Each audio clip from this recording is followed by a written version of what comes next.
Breaking news mga tol, nadurog na bugbog at bulagta ang inabot ni Team Tszyu mula sa kamao ni Bakram Murtazaliev. Round 2 pa lang mga tol, 3 beses na agad bumagsak si Team Tszyu.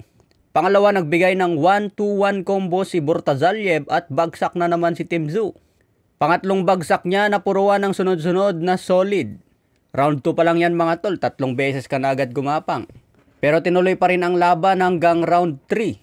Pagdating ng round 3, hindi nag-adjust si Team Tszyu, tinamaan na naman ng hook. Paulit-ulit kasi ang kombinasyon ni Team Tszyu mga tol. Jab then magbibigay ng body shot, kaya sinasabayan ni Bakram Murtazaliev ng isang hook. Kapag bumibigay kasi ng body shot si Team Tszyu, na-open yung panga, kaya open talaga sa hook shot. Bumagsak na naman ng pang-4 na beses si Team Tszyu. Kaya sinabi ng referee dito, kung babagsak ka pa ulit, aba, itigil ko na ang laban.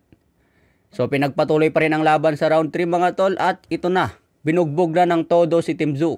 Hindi pa rin nag-a-adjust si Team Tszyu mga tol, nakatayo pa rin sa harapan ni Bakram Murtazaliev.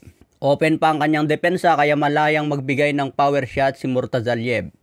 Hanggang naawa na yung corner ni Team Tszyu at binatuhan na ng towel.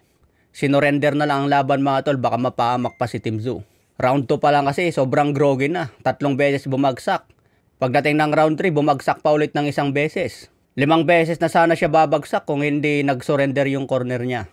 Kaya round 3 by TKO ang panalo ni Bakram Murtazaliev. Tingin ko mga tol, ang malaking pagkakamali ni Team Tszyu dito, basa yung galaw niya. Hindi kasi siya nagamit ng mga paint. Bago ka tumira ng mga solid, bago ka mag-set up, yung nagpipaint ba, pak. Wala siyang ganung galaw mga tol eh. Kahit yung paaman lang, gagawin niyang pang paint ganun. Si Team Tszyu kasi basta nasa harapan lang, bitaw, pak. Then yung combination niya, parang nakita ko, inuulit-ulit niya yung straight then body. Tapos yung straight niya hindi malakas. Parang pameke lang tapos body. Yun yung nakita kong 2 beses siyang bumagsak dahil doon.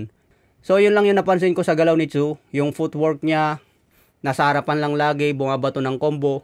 Kaya bago pa siya bumitaw ng kombinasyon, alam na agad nung Russian. Kasi walang pick eh. Hindi siya nagamit ng mga feint o kaya pick man lang na atake. Diretso yung atake ni Tszyu. Pak. Kaya yung Russian magaling din, magaling tumiming, alam na niya, basa na kaagad.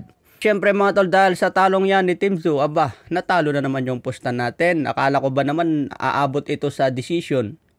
Kasi malaki din ang tiwala ko kay Team Tszyu dahil naging sparring partner ito dati ni pambansang kamao ni Pacquiao. Kaya sa tingin ko, hindi ito basta matutumba o bugbugin lang. Ganon din ang tingin ko kay Bakram Murtazaliev. May lakas ito at hindi rin ito babagsak. Pero sobrang lakas para ni Bakram Murtazaliev. Parang bitter beef ang banat nito mga tol. Isang Russian din kasi ito, talaga namang malakas. Kaya walang nagawa ngayon ni Team Tszyu kundi wala na, lupay-pay talaga. Ang maganda nito mga tol, labanan ni Terence Bud Crawford itong si Bakram Murtazaliev.